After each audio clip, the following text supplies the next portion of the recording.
Hello，大家好，我係 Martin。今日想同大家分享呢隻我最近啱入手，獲得感非常之強嘅中東面精工五仔。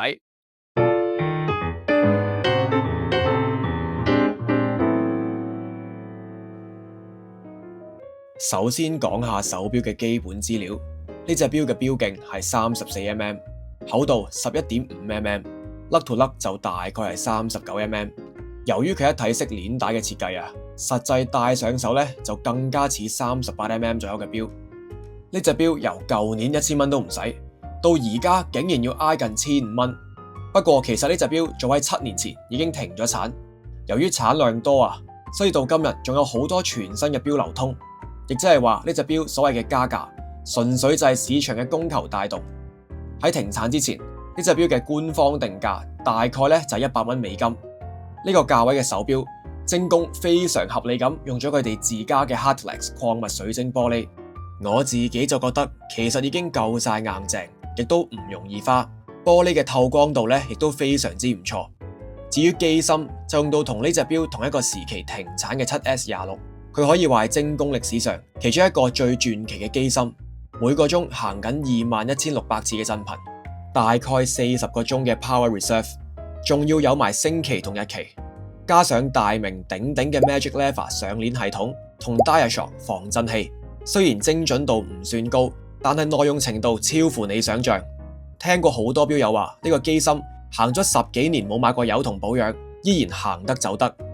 唯二兩個我自己覺得唔太算係缺點嘅缺點，就係冇得停秒同埋手動上鏈。而呢隻錶咁多人認識，相信都係因為藤原浩喺2025年嘅年尾 post 咗張帶住呢隻錶嘅相。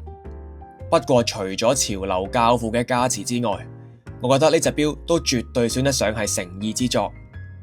酒桶型嘅錶殼過渡到錶帶嘅線條非常流暢，特別係錶圈嗰4條坑紋，啱啱好對齊翻錶帶拋光嘅部分，成隻錶睇落去更加連貫。而條錶帶兩邊收窄嘅弧度亦都恰到好處。除咗令隻錶睇落去更加斯文，亦都可以將個視覺焦點好自然咁引導到呢個咁特別嘅中東面上面。我成日都話一體式鏈帶手錶嘅精髓一定係喺個錶殼同錶帶度。呢隻五仔嘅設計同做工真係超晒班啊！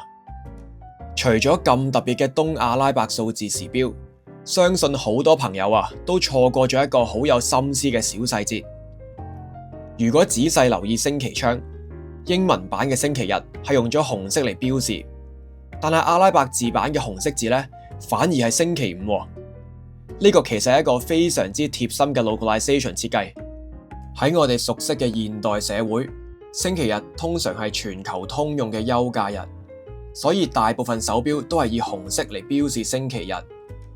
但係喺信奉伊斯蘭教嘅中東阿拉伯世界，星期五先係最神聖嘅主麻日，亦都係好多中東國家嘅法定假期。精工將阿拉伯文星期五用紅色嚟標示嘅小細節真係值得一讚，完美融入同尊重當地嘅文化。喺呢條片完結之前，都想同大家再分享一個冷知識。唔知大家有冇同我一樣諗過，點解所謂嘅中東面用阿拉伯文，但係錶盤上面嘅時錶又唔係我哋平時用開嗰啲阿拉伯數字呢？原來我哋平時叫慣嘅阿拉伯數字係源自於印度，後來經阿拉伯商人帶到中東改良，再輾轉傳入歐洲。因為歐洲人係透過阿拉伯人先學識呢套字，所以就順口叫做阿拉伯數字。全世界就誤會到今日啦。而大家喺呢個中東面上面見到嘅，先至係阿拉伯人真正用緊嘅數字，亦即係所謂嘅東阿拉伯數字。唔知大家又點睇呢隻中東面嘅精工五仔呢？記住留言話俾我知，我哋下條片再見，拜拜。